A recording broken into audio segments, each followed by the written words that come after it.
Did the TMC MP Yusuf Pathan name was suggested for this tour? I told already also. I think you are repeating the same question. I said that they cannot decide the name. If they request us, the mother party, the party will decide the name. This is the customary, this is the system.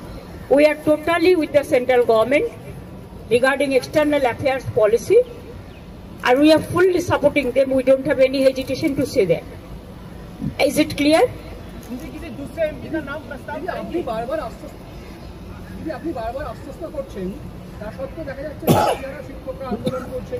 দেখুন please আপনারা আমাকে এটা নিয়ে কিছু বলতে বলবেন না। আমার যথেষ্ট সিম্প্যাথি ওদের প্রতি আছে, ছিল এবং থাকবে। কিন্তু আপনাদের একটা জিনিস মানতে হবে, আমি তো মিটিং করে বলেছিলাম আমরা রিভিউ করব। কোর্টের ব্যাপারে আমাদের আইন মেনে চলতে হয়, একটা বাধ্যবাধকতা থাকে, এটা সবাইকে বুঝতে হবে।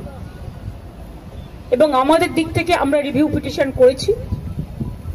যদি রিভিউ পিটিশন অ্যালাউ করে ভালো কথা। আমরা চাইব, আমাদের আইনজীবীরা চাইবেন তাদের মতো যাতে ওদের চাকরি থাকে। কিন্তু সেখানে কোর্ট যদি কোনো ডিসিশন নেয় তাহলে আমি বলতে পারি না যে আমি মানব না, কারণ কোর্টের ডিসিশন মানতে আমরা বাধ্য। কিন্তু সেক্ষেত্রে এখনো পর্যন্ত কারো মাইনে বন্ধ হয়নি, এমনকি গ্রুপ সি গ্রুপ ডি যারা টাকা পাবে না তাদের জন্য একটা স্কিম করে টাকা দেওয়া হচ্ছে।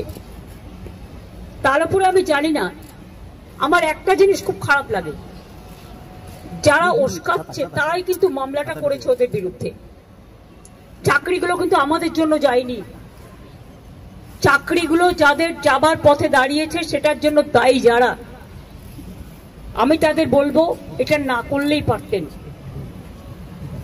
যারা চাকরি খেয়েছেন তারাই যদি আজকে নাটের গুরুরা যদি আজকে তাদের স্বার্থ রক্ষার গুরু হয়ে যায়, সেখানে আমার আপত্তি আছে। তাদের রাজ্য সরকারকে বিশ্বাস করা উচিত ছিল। আমি নিজে ওদের সাথে মিটিং করেছি। শিক্ষকদের কাছ থেকে আমরা মিনিমাম সম্মান, সৌজন্য এটুকু প্রত্যাশা করি।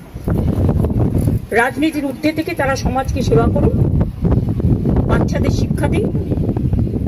সবাই সমান নয়, কথাও আমি নিশ্চয়ই বলবো। অনেকে কাজও করছেন, তাদের সম্বন্ধে আমাদের কোনো অভিযোগ নেই। যারা আন্দোলন করছেন তাদের সম্বন্ধে আমার কোনো অভিযোগ নেই। আমার অভিযোগ একটাই, কাউকে আটকে রাখা জোর করে চায় না, রাস্তা অবরোধ করে মানুষের ক্ষতি করা যায় না, এটা কারো কাজ নয়।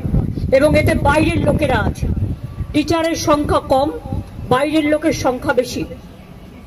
এই তো দেখছি মেয়েরা বলছে প্রেগনেন্ট মাদার বাড়ি যেতে দিচ্ছে না। অফিসে কাজ করছে তাকে 14 ঘন্টা, 18 ঘন্টা, 20 ঘন্টা আটকে রেখে দেওয়া হয়েছে। একটি মেয়ে পরীক্ষা দিতে গেছে, পরীক্ষার্থী, সে বারবার বলেছে আমি বাড়ি যাব, আমার বাড়ির লোক চিন্তা করবে। তাকে নামতে দেওয়া হয়নি, বেরোতে দেওয়া হয়নি, এবং সে ভয়ে লাফ দিয়েছে। তার পায়ে চোট আছে, সে হসপিটালে ভর্তি হয়েছে। মনে রাখতে হবে না, আগে আমরা মানবিক মানুষ, মানবিকতাকে শ্রদ্ধা করলে তাকে ভালোবাসা যায়, তাকে সম্মান করা যায়।